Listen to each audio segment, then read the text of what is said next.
I don't know if this requires a motion. It would be nicer, wouldn't it? Well, I would be Would glad to formalize it. move that we affirm you as our representative. There, I like Yeah, that motion. I don't think there's actually a motion required until we decide whether or not we're in favor of the ordinance. Yeah. And When we come that back would from the require discussion. a motion. But you can actually be, I mean, we can send you officially if we Right. just say something.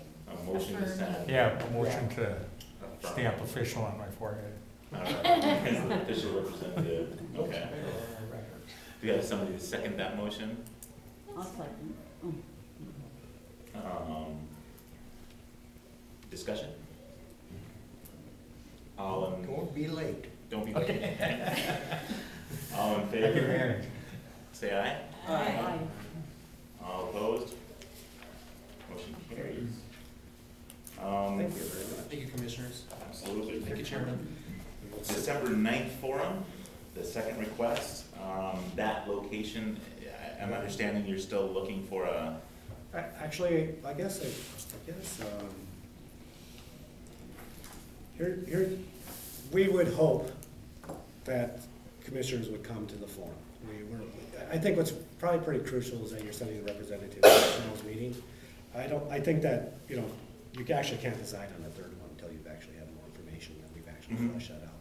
But could we just maybe assume that there'll be enough interest that we could invite commissioners and perhaps, if we don't know what time it's gonna be and we don't know what people's schedules are, that we could get a commitment from the commission to make sure someone does come to the ninth? Maybe that's the way to approach it. I have the call list for all the commissioners, and I like calling them every Tuesday. I can commit to making sure that once that date has been formalized, to get that telephone call out to everyone to indicate to them where that location and time will be. Okay, great, thank you. Do you have to go before the county on this too? Yeah, the sheriffs will be there. Yes, they're another group that we are bringing in on this. So you have Counties. the sheriffs from both counties, Yeah. Glendon, Actually, I don't know if we've discussed whether we go all the way to Glendon or not, but maybe. Dilworth? Dilworth for sure, Moorhead, Fargo, West Fargo. And then Four. the county sheriffs from both counties. So we're gonna have a lot of brass in the room then.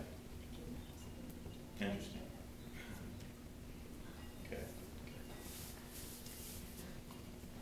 All right, and the other piece here, the talking points are, reasons why advocating for.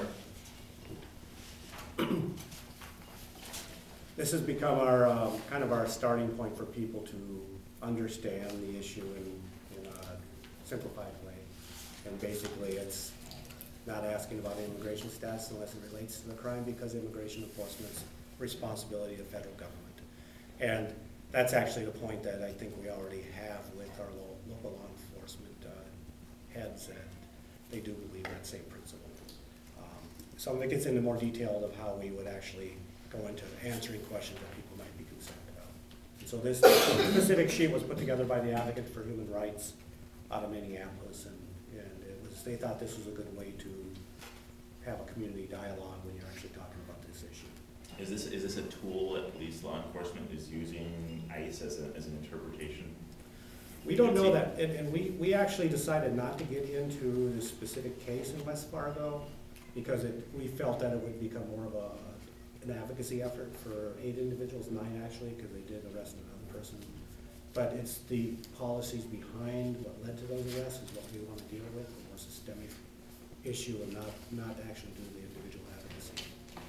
Is there another group advocating on their behalf? Not that we know of. We had, Gary Nelson attended our last meeting. He has been working with the other workers that were detained at the ethanol plant in Castleton. And, so there's been a big community effort on doing some advocacy around those 24 individuals who were detained, and they're part of the human trafficking ring that was being used, from their homeland to this country. That one's a very detailed and issue that they have a lot of people working on. Have they completed their investigation on that? No, there's still some policy issues that need to move forward, and senators need to actually take action on. It's not gonna have any effect on this one. No, this is gonna be purely local law enforcement, getting a dialogue and a community understanding around this issue on what they do here in Fargo, Moorhead, Dilworth, and West look, it says on this sheet that the governor has threatened to cut funding. What governor? Well, last year, there was actually a bill in, last year, year before last, I can't remember which year it was, but there was a bill in the governance committee that Moorhead actually had, was concerned about. I had a dialogue with him during that bill and it got defeated. They were trying to make Minneapolis give up their ordinance. And it turned out that bill was defeated.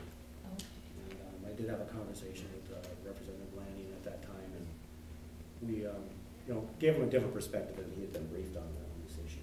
And he ended up, I don't think he voted for it. I don't think he voted for it. He didn't see it as a big issue in this community either, that we need to legislate that the law enforcement would participate with us. Do you have any cost estimates for the training? We haven't done that yet, and I guess one thing our group is going to do is open the dialogue, and maybe we can be a resource to our local law enforcement and how they can actually get things done. But our true intent is to bring the policy dialogue forward and try to move some things through and then learn as we go. Like you're doing with the ordinances that end up in your lab. We're doing the same thing in involving different organizations in that process. So if this is successful, what's the ideal outcome in terms of like what happens after that? Like how do you go to the IC? Well, actually, the ideal situation would be our chiefs of police would come in and talk to our city councils, and that codes department and the city council would pass ordinances. And coming from law enforcement, I know Diane, her experience would speak to this, that if the chief of police would want something done, there's a lot better chance that it can happen in all these communities. So we're really focusing on the law enforcement heads at this point. But we do realize we need allies and support in the community along the way. And that's why I'm proud of As part of the conversation, maybe a second tier, there are people at MSUM who I think are capable of doing in-services for police.